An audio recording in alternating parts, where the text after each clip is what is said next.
Pemirsa, kursi orang nomor 1 Jakarta ini selalu menjadi panggung politik yang menarik dan juga megah. Lalu kira-kira ini partai koalisinya akan seperti apa petanya? Berikut kami hadirkan informasinya untuk Anda. Kursi orang nomor 1 Jakarta selalu menjadi panggung politik yang megah dan arena yang panas dalam kancah politik nasional. Tak heran jika Pilkada Jakarta selalu disebut-sebut sebagai pintu masuk politikus untuk masuk ke kancah politik arus utama. Meski akan berlangsung pada 27 November 2024 mendatang, namun sejumlah nama tokoh mulai masuk dalam kontestasi Pilkada Jakarta. Mulai dari Anies Baswedan, Basuki Cahayapurnama, hingga Ridwan Kamil yang merupakan para mantan gubernur digadang-gadang bakal meramaikan kontestasi Pilgub Jakarta. Sementara itu, nama Ketua Umum Partai Solidaritas Indonesia, Kaisang Pangarep, juga sudah siap untuk masuk dalam bursa Pilgub Jakarta. Beberapa parpol di tingkat wilayah juga telah mendeklarasikan dukungan seperti DPW PKS DKI Jakarta, DPW PKB DKI Jakarta, hingga DPD PDIP DKI Jakarta. Ketiga partai tersebut mengusulkan nama Anies Baswedan. Partai Amanat Nasional dan Gerindra telah mengusulkan nama Ridwan Kamil. Sementara Golkar yang menjadi rumah politik Ridwan Kamil justru belum memberikan jawaban jelas akan dukungan untuk RK maju di Pilgub Jakarta. Dua nama yang diprediksi bakal bersaing ketat sebagai gubernur adalah Anies Baswedan dan Ridwan Kamil. Belakangan bahkan beredar poster pasangan Ridwan Kamil dan Kaisang untuk Jakarta. Ada pula manuver dari PKB yang memasangkan Kaisang dengan Anies Baswedan. Kaisang sendiri menyatakan siap jika dipasangkan dengan Anies Baswedan ataupun Ridwan Kamil.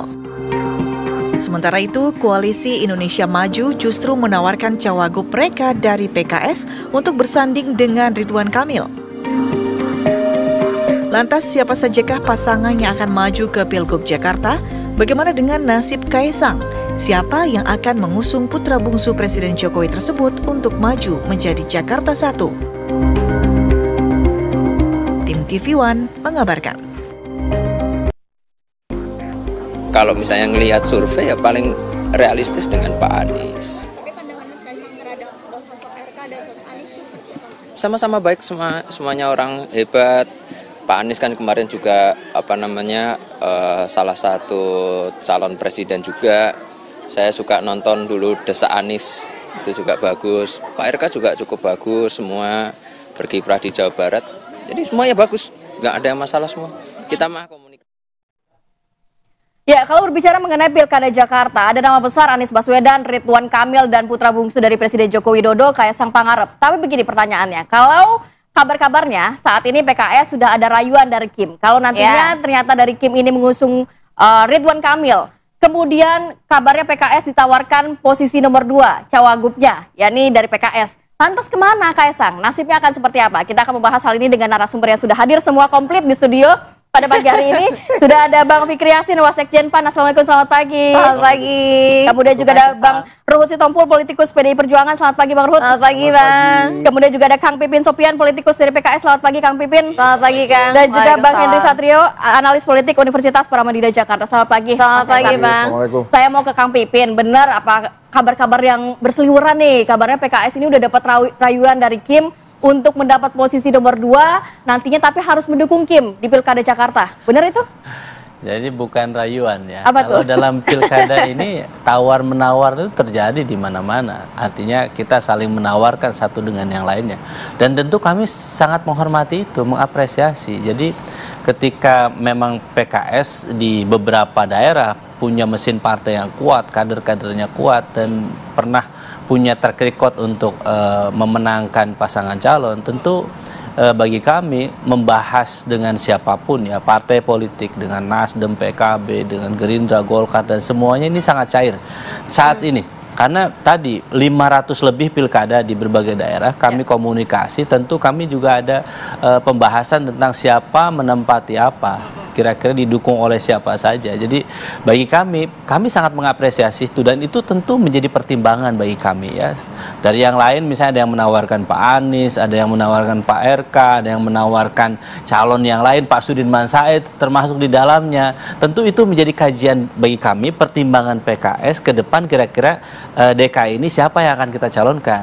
Tetapi kan kami juga punya pertimbangan, misalnya memang kita akan mencari siapa yang serius untuk mengusung kader kami menjadi gubernur atau wakil gubernurnya.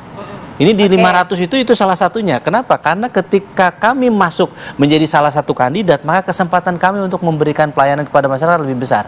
Jadi bagi kami sekali lagi ya, ketika membicarakan tawaran itu kami menghormati, kami apresiasi, dan memang itu akan menjadi bahan pertimbangan bagi kami untuk menentukan siapa yang akan menjadi gubernur dan wakil gubernur DKI ke depan. Kang Pipin, artinya begini, kalau komunikasi masih cair, tidak rigid begitu, tidak kaku. Nah, artinya peluang dari PKS sendiri melihat sebenarnya siapa yang bisa dicalonkan gitu ya dari internal PKS gitu ya, artinya ya. Jadi siapapun misalkan Anies setuju gitu ya, kalau misalnya dari PKS berarti akan memilih Anies gitu, akan mendukung Anies. Kalau misalnya ternyata dari Kim sendiri akan mengajukan yaudah memberikan kesempatan untuk PKS, ya berarti sah-sah saja gitu. Betul, dan tentu kami punya kriteria ya, pertimbangan siapa yang akan kita calonkan. Tentu yang pertama adalah yang saya sebut sebagai capacity to win, kemampuan untuk menang. Kita akan melihat dari popularitas dan elektabilitas. Popularitas dan elektabilitas di survei itu tidak ujuk-ujuk, tidak tiba-tiba. Karena ini kalau dikatakan misalnya apakah ini terkait dengan logistik dan sebagainya, popularitas ini adalah rekam jejak yang lumayan jauh. Track recordnya. Kalau nanti Bang Hensa tentu akan menjelaskan bahwa ini prosesnya tidak bisa tiba-tiba, tetapi perlu ketokohan, perlu mesin partai ya yang kuat, dan ini saling saling membantu satu dengan yang lain, saling melengkapi. Nah, yang kedua tentu yang akan kita lihat adalah kapasitasnya, bagaimana kemampuan untuk mengelola kemenangan. Jadi capacity to govern, kemampuan bagaimana menyelesaikan persoalan yang terjadi di Jakarta.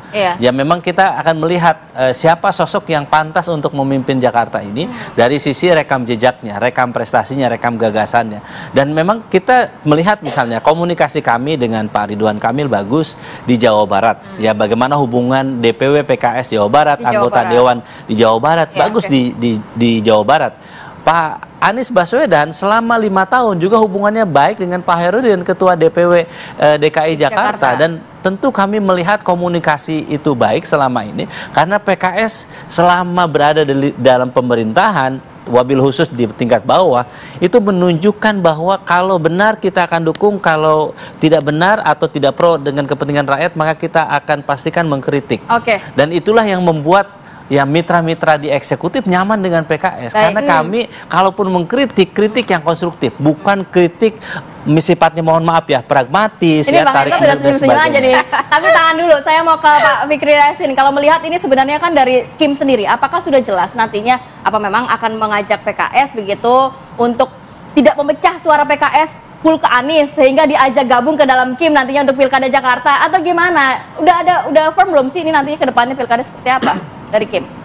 Sejauh ini memang Kim sendiri yang kita tergabung di situ ya, itu meneliti, menelaah semua, karena dia misalnya gini, kita sadari misalnya PAN ini juga kita bukan penguasa tunggal misalnya di DKI atau di sebuah daerah, enggak. Di 68 provinsi ya persis PKS atau partai lain juga sama, di PDI juga sama, dia nggak merata kuat semua atau di sana, enggak. Nah, Pilkada ini kebetulan serentak, maka misalnya sekarang kita menyiapkan kader-kader kita di DKI, kemudian beberapa di Jawa Barat, tetapi karena di beberapa daerah yang kita lemah, itu pasti kita ngajak ngomong PKS, pasti kita ngajak ngomong beberapa partai lain. Nah, maka PAN di beberapa daerah yang kuat, misalnya kayak DKI, kita juga menyiapkan Eko, kemudian Zita Anjani, itu kita persiapkan juga gitu. Artinya bisa gubernurnya atau bisa wakilnya. Nah, sejauh ini memang hampir semua daerah kita baru mendorong kader saja. Untuk tadi, iya, proses puncak untuk investasi sosial kepada masyarakat yang sekarang dibangun, ini kan menghadapi beberapa bulan lagi. Walaupun seperti yang diceritakan tadi, Mas Pipin, memang proses panjang ini kader misalnya Mas Eko. Mas Eko itu kita tanam di DKI ini itu bukan 1-2 bulan dia di DKI berkiprah ini. kemudian Zita Anjani juga, dia sudah berkiprah di sini. Nah, itu juga di beberapa daerah lain. Tetapi memang kami sadari bahwa karena kursi kita di DPR tidak penuh, maka dipastikan bahwa kita juga ngajak siapa saja, termasuk partai politik lain, sepanjang memang itu bisa mendorong untuk kemenangan, tentu untuk kemaslahatan publik di mana tempat nanti memimpin, itu memang nggak ada ininya, nggak ada salahnya. Bang Fikri begini, ini kan kalau misalnya kita mengutip kata-kata dari Bang Zulhas yang menyatakan bahwa kalau nama Kaisang muncul ini ada game changer gitu. Konstelasi politik ini bakal bisa berubah juga petanya. Nah, artinya apakah dari PAN, dari Kim sendiri itu akan sudah bulat gitu mengusungkan Kaisang untuk bergabung ataupun dijadikan pasangan sebagai pasangan Ridwan Kamil gitu ya. Tapi nanti kita bahas lebih lanjut lagi, usai jeda kami segera kembali. Baik, kita lanjutkan dialog. Saya ingin ke Bang Fikri. Pertanyaan tadi ya, kalau kita bisa mengutip apa yang disampaikan oleh Bang Zulhas yang mengenai ini kalau misalnya Ridwan Kamil dipasangkan dengan Kaisang, artinya ada game changer gitu, ada perubahan konstelasi peta politik. Nah, artinya PAN secara sudah bulat gitu mengajukan nama Kaisang sebagai pasangan dari siapapun yang diajukan, salah satunya adalah Ridwan Kamil. Kalau dikatakan udah bulat, belum juga. Belum, masih bisa diputar-putar ya. Tapi bahwa nama-nama itu memang masuk menjadi bidikan kita, iya. Jadi itu masuk dalam radar kita, iya. Masuk dalam perhitungan kita, iya. Tapi sampai saat sekarang juga yang dikatakan bulat bahwa PAN memutuskan DKI itu belum ada. Tapi masuk radar Kaisang itu kenapa? Ada alasan-alasan tertentu? Ya banyak ya, bukan hanya itu. Banyak pertimbangan semua. Karena jujur saja hampir semua partai politik itu hitungannya misalnya tetap arah yang menang. Nah, menang itu kan semua potensinya harus dihitung. Kekuatannya harus dihitung. Oke, kalau misalnya melihat kan sudah ada rayuan kepada PKS. Apakah kalau PAN ini akan mengikuti bahwa nanti kalau misalnya Kim tetap menggandeng PKS, oke, Wagub dari PKS, atau tetap firm Wagubnya dari PAN, mungkin salah satunya nama yang keluar adalah Kaisang Pangarep? Hampir sampai sekarang semua itu ya tahap pembicaraan saja. Jadi belum misalnya menetapkan bahwa kalau Kim ini yang gubernurnya, terus PKS wakilnya, sejauh ini lebih berat kemana dari PAN? Udah ada arahan ke sana? Kalau dikatakan berat, enggak juga. Semua menjadi pertimbangan saja. Oke. Karena sejauh ini sepanjang memang belum ada SK dari masing-masing ketua umum, itu masih semua petanya masih bisa berubah. Oke, peta berubah itu karena misalnya pengajuan nama-nama tokoh-tokoh tertentu, misalkan seperti Kaisang, atau lebih fokus kepada Kim ini tetap utuh begitu?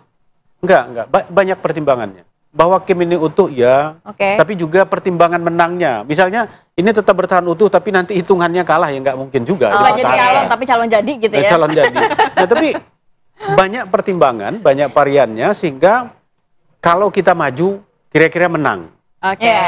Nah, ini hitungannya ke sana, Pak. Baik, jadi dari PAN juga masih cair. Kalau dari PDIP sendiri, kalau memang kan dari penjaringan nama Anies Baswedan ada begitu ya. Tapi kalau begitu ya, Anies Baswedan Kaisang Pangarep gimana nih?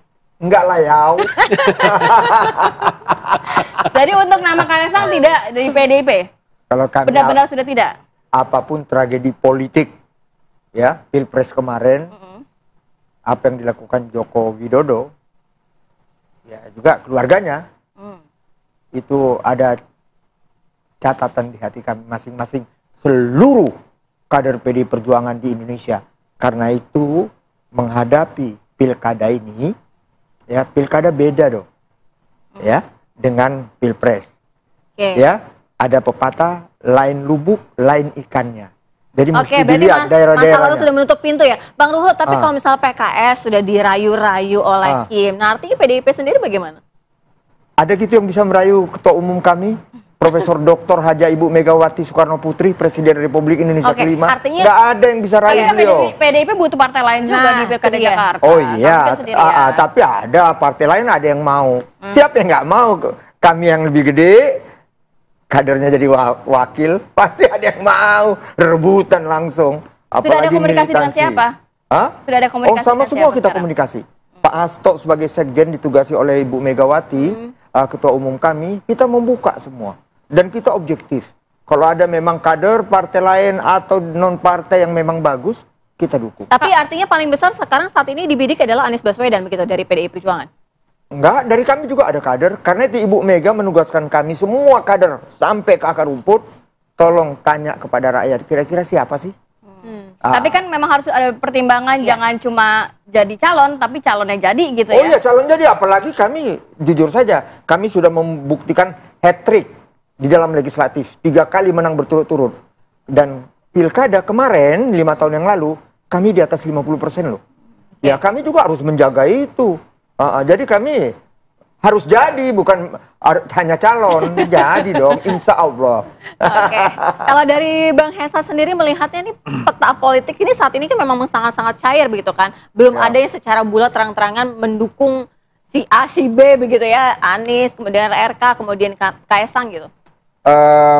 Salah satu nih, Anies Baswedan kan dari berbagai hasil survei paling tinggi memang elektabilitasnya di Jakarta. Persoalan apakah Anies dari Nyapres kemudian mau nyagup itu terserah Mas Anies lah. Suka-suka lah, gitu kan pilihan politik gitu ya. Nah kalau kemudian Anies Baswedan ini tertinggi elektabilitasnya, di 2029 akan mengancam rezim nggak? Kira-kira kalau kartunya dihidupkan, kan pasti berpotensi dia di 2029. Maka sampai hari ini saya tidak menemukan alasan buat rezim ya untuk mempersilahkan Anies Baswedan maju tuh sehingga kartunya terbuka gitu ya. Saya nggak ketemu nih alasannya kenapa kemudian Anies ini dikasih jalan gitu ya untuk maju ke Jakarta. Maka kalau Anies mau maju dia harus cari jalan sendiri. Yang saat ini ada jalannya dari PKS dan PDI Perjuangan, 2 partai politik yang belum masuk secara resmi masuk KIM ya, belum masuk nih. Jadi 2 partai itu saja. Sementara saat ini kan ada PKB Jakarta, PKS Jakarta, Nasdem Jakarta. Itu jangan dihitung dulu lah. Karena levelan Jakarta masih. Pilkada, pilgub, bahkan pilpres pun itu membutuhkan tanda tangan ketum dan sekjen yang berada di pusat. Jadi ini belum lah. Nah kemudian faktor Kaesang. Ini kan judulnya siapa yang nemenin Kaesang ya? Iya, nasib Kaesang. Ini kan sebetulnya elektabilitasnya kecil lah Kaesang itu. Bahkan orang juga bingung juga gitu ngelihat dia kemudian secara percaya diri maju sebagai wagub. Mungkin gitu. kan ada Jokowi efeknya di situ. Ya itu pasti, makanya yang dilihat itu bapaknya, bukan Kaesangnya. Jadi pada saat Kaesang mengatakan saya mendampingi Anies Baswedan gitu ya, atau tidak keberatan mendampingi Anies Baswedan, publik kan bertanya ini sebetulnya ide dia atau ide bapaknya, gitu ya. Kalau menurut hasil polling X saya sih ide bapaknya. Boleh nggak ya? Boleh-boleh aja kan hak warga negara gitu. Tapi kalau misalnya tadi melihat kemungkinan dari Anies sendiri yang akan diusung oleh kalau nggak PKS, PDIP begitu ya. Tapi PKS sudah dirayu Bang sekarang. Ini nampaknya istiqomah nggak tetap akan mengusung Anies? Nah, atau mungkin kan ke Kim kan belum tahu. Kalau Kim mungkin Ridwan Kamil nantinya. Saya jujur-jujuran boleh ya? Boleh dong. Saya mau mendingan wagubnya PKS saja daripada Kaesang. Itu kan Bang Hensat. Ya makanya kan saya jujuran nih. Kimnya kan belum tentu. Nah, kenapa demikian? Udahlah, kemarin Gibran kita udah oke kok.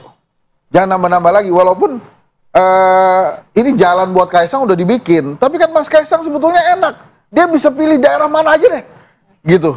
Dia mau pilih provinsi mana lagi. Tapi bisa Bang Hensat kalau melihat Kim nanti misalnya ternyata Kim dengan PKS, Kimnya Ridwan Kamil PKS, internal PKS begitu ya, PDIP, Anies Baswedan dengan mungkin PKB dan Nasdem.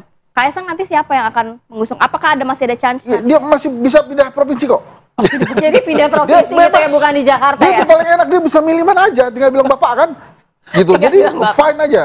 Nah kalau menurut saya, kalau ada Anies Baswedan, Ridwan Kamil juga mikir juga. Kenapa? Karena kans terbesar dia itu kan gubernur Jawa Barat. Begitu dia masuk Jakarta, ini kandangnya Anies Baswedan lengkap dengan jakmanianya, mungkin dia akan berpikir tuh. Sama, mungkin Kang Pipin juga mikir tuh. Waduh kalau ini saya wakilnya dari PKS bersama Ridwan Kamil, kemudian Anies Baswedannya dapat tiket, ini deg-degan juga. Tadi kan bilang kan harus jadi nih calonnya, jangan cuma calon-calonan terus gitu ya. Nah ini kan pasti dipikirkan gitu. Maka kalau menurut saya, target utamanya rezim ini, Aniesnya jangan maju. Oke, kita langsung tanyakan tanggapan dari Bang Fikri. Bang Fikri ini bagaimana Bang tadi dari kalkulasi Bang Hensat sendiri? Enggak apa-apa ya, namanya kalkulasi. Boleh ya. Tapi sejauh ini memang, bagi kita memang nama-nama besar itu memang masuk di radar kita, tapi memang kan ini polisi ketua umum juga. Ya. Jadi ini yang masuk misalnya radar utamanya, kemudian ini yang potensi untuk didorong. Nah, klasifikasi itu memang sudah ada. Dan itu memang polisi ketua umum. Tapi dicek juga nggak sih, Kaisang ini sebenarnya ada tidak yang akan memilih jika memang benar-benar PAN mengusungkan gitu? Karena kalau misalnya tadi kan ya udah bisa di provinsi lainnya gitu. Karena Jakarta juga kan belum mengenal sosok Kaisang gitu, baru-baru saja ini kan masuk di dunia politik. Iya kan, kita juga nggak bisa sejauh ini kan dia belum menjadi sebuah keputusan. Iya. Jadi semua ini baru masuk radar saja.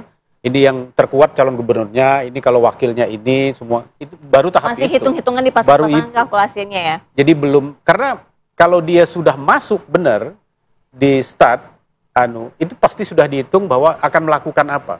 Misalnya kayak tadi Bang Hensat tadi ngomong bahwa popularitas dia ini, nah itu pasti akan dilakukan, akan digenjot kalau memang itu menjadi keputusan partai, keputusan Kim. Tapi kalau enggak ya karena juga kan dihitung juga dalam perjalanannya. Misalnya gini, ini udah tinggal sekian bulan, kemudian kalau Bang Hensat paham lah itu. Ini tinggal sekian bulan, ini kalau dihitung digenjot sekarang, mampu nggak misalnya melewati di tikungan nanti ke bulan keberapa, ke minggu keberapa, ya? Itu finishnya bisa lewat misalnya melewati. Itu sudah dihitung. Maka ketetapan itu sampai sekarang pun menurut saya di ketua umum itu belum ada soal itu. Jadi yang dikatakan bulat bahwa ini putus, bahwa ini itu belum.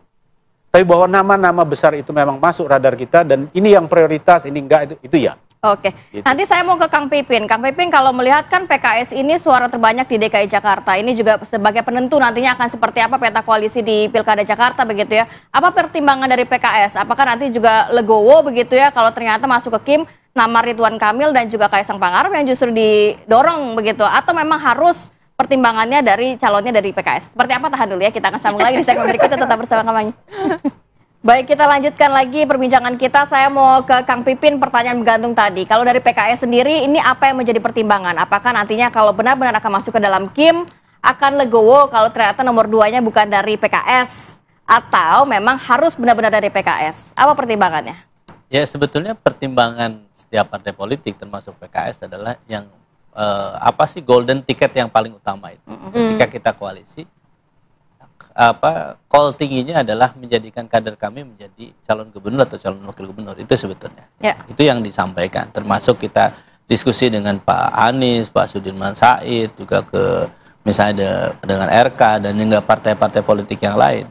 Jadi kenapa golden ticket itu penting ya bagi kami? Karena tadi ketika memang pilkada ini kan sebetulnya yang dibutuhkan satu adalah tokoh. Dia yang memang punya magnet dan punya kapasitas untuk memimpin. Dan kemudian yang kedua adalah mesin partai. Jadi ini sebetulnya ketika klop dua-duanya bisa saling mendukung, maka potensi kemenangan itu ada. Sehingga memang kami sangat berhitung gitu. Apakah memang nanti diskusi kami misalnya dengan berbagai partai termasuk dengan Kim atau dengan Nasdem, PKB dan yang lainnya itu adalah melihat siapa sosoknya. Ini yang paling penting. Karena tadi yang menentukan itu bukan calonnya, tetapi partai-partai politik, pimpinan partai politik. Maka yang dilakukan adalah memang pertemuan antar partai politik, dimulai dari bawah. Dan kami secara naturally punya habit, PKS ini sangat mendengar aspirasi dari bawah. Grassroot, ya. Jadi grassroots ini sangat perhatikan. Kenapa? Karena hajat pilkada ini hajat grassroots. Hajatnya kader, struktur PKS, jadi para pemilih PKS. Dan kami tentu akan mempertimbangkan ketika ada aspirasi dari bawah, tentu kami akan lihat mana maslahat dan madorotnya, mana yang peluang menangnya ke depan, mana yang punya potensi untuk menang, mana potensi untuk bisa menyelesaikan persoalan yang ada di Jakarta. Tapi satu pertanyaan mungkin yang agak mungkin boleh dijawab gitu ya. Apakah kalau nanti PKS memutuskan untuk masuk dalam Kim, ternyata Kim memutuskan untuk mengusung Ridwan Kamil dan juga Kaisang, ini mungkin nggak di mata PKS? Mungkin nggak? Ya, saya kira itu gini ya, memang harus dipisahkan. Ya. Maksudnya bergabung dengan Kim itu artinya kami masuk koalisi dan pilkada. Ya, dalam pilkada. Harus dipahami bahwa pilkada ini adalah relaksasi politik, dan itu dua akad yang berbeda seharusnya. Jadi kalau misalnya berbicara koalisi pilkada itu berbeda dengan berbicara koalisi tingkat nasional. Yeah. Jadi bagi kami sudah punya pengalaman kok waktu dulu ketika ada misalnya kalau kita mengusung si A dengan partai tertentu maka kita akan dapat di tingkat nasional. Saat ini ya kami juga banyak belajar, kami juga partai yang dewasa dalam mengambil hikmah dari setiap peristiwa politik yang terjadi. Sehingga bagi kami saat ini ya kita akan berusaha untuk mencari solusi terbaik supaya tetap komunikasi kita baik dengan siapapun, tetapi kami juga punya kedaulatan untuk menentukan siapa calon pasangan gubernur dan wakil gubernur yang akan kita usung. Sekali lagi kami hormati semua tawaran, komunikasi jalan dengan Bang Ruhut jalan, dengan Bang Fikri juga jalan, dengan semua partai juga jalan, tetapi pada akhirnya partai akan menentukan siapa yang akan diusung. Oke, kita tunggu ya, kira-kira nanti akan kemana gitu ya. Tapi kalau misalnya dari PDI Perjuangan artinya posisinya saat ini seperti apa? Jikalau memang PKS akhirnya memilih untuk bergabung dengan Kim, artinya PDI Perjuangan sendiri akan seperti apa nih dalam Pilkada Jakarta? Disinilah kalau Ibu Mega itu kan memang hati-hati sekali ya, oco ke susu ya. Tapi kami hasil Rakernas kemarin ya di Ancol Beach sudah menugaskan nanti Pak Adiana Pitupulu bersama timnya ya mendengar semua detak jantung akar rumput rakyat dari bawah siapa. Tapi yang jelas semua partai sahabat kami bisa bekerja sama. Jadi sebenarnya bisa-bisa saja masuk ke Kim juga untuk dalam Pilkada Jakarta kalau semua partai bisa bekerja sama gitu. Kalau semua kita bisa bekerja sama, tapi asal jangan yang ono itu aja kalau kami kok. Yang berarti pernah ada mengkhianati partai kami, begitu ya? Nah itu tegas saja. Yang pernah mengkhianati partai kami itu harga mati. Kami sangat menjaga marwah PDI Perjuangan, marga dan semangat membesarkan partai ini. Ketua Umum kami Profesor Dr. Haja Ibu Megawati Soekarno Putri, Presiden Republik Indonesia kelima. Itu kalau PDI Perjuangan. Karena bagi kami suara rakyat, suara Tuhan. Oke, terakhir ke Bang Fikri, kira-kira nantinya akan seperti apa nih kalau dari sisi PAN sendiri?